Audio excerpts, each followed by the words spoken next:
யாரை ஒழிக்க வேண்டும்?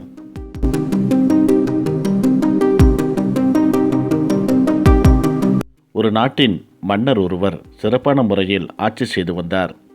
தன்னுடைய நாட்டு மக்கள் எவரும் துன்பத்திற்கு ஆளாகக்கூடாது, எல்லோருக்கும் எல்லாமும் கிடைக்க வேண்டும் என்ற எண்ணத்துடன் அந்த மன்னர் சிறப்பான விதத்தில் எல்லா மக்களையும் தன்னுடைய மக்களாக கருதி ஆட்சி செய்து வந்தார்.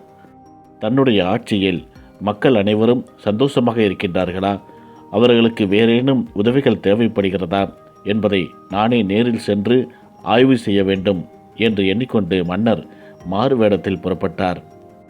மன்னர் மாறுவேடத்தில் சென்று ஜமீன்தார் ஒருவரை சந்தித்தார். மன்னரை பற்றிய உங்கள் கருத்துக்கள் என்ன என்று கேட்டார். ஜமீன்தார் கூறிய பதிலை கேட்டு மன்னர் அதிர்ச்சியடைந்தார். மன்னரை பற்றிய பல அவதூறான செய்திகளை அந்த ஜமீன்தார் இந்த மாறுவேடத்தில் இருந்த மன்னரிடம் கூறினார். மனமுடைந்த மன்னர் எங்கும் செல்லாமல் அரண்மனைக்கு திரும்பினார். அடுத்த நாள் காலையில் அமைச்சரை அழைத்து, என்னுடைய நல்லாட்சியில் பகைமை பாராட்டி கொண்டிருக்கும் அந்த ஜமீன்தாரை நான் உடனே சந்திக்க வேண்டும், இங்கே அழைத்து வாருங்கள். இப்படிப்பட்ட அவதூறுகளை பேசித் திரியும் அந்த பகைவன் என்னுடைய ஆட்சியில் என் நாட்டில் இருக்கக்கூடாது என்று மிகுந்த கோபத்தோடு கூறினார். மன்னர் கூறியபடியே அந்த அமைச்சர் சென்று அந்த ஜமீன்தாரை அழைத்து வந்தார். தேச துரோகம் செய்துவிட்டோம், நமக்கு மரணம் நிச்சயம் என்று பயந்தபடியே அந்த ஜமீன்தார் மன்னர் முன்னால் வந்து நின்றார்.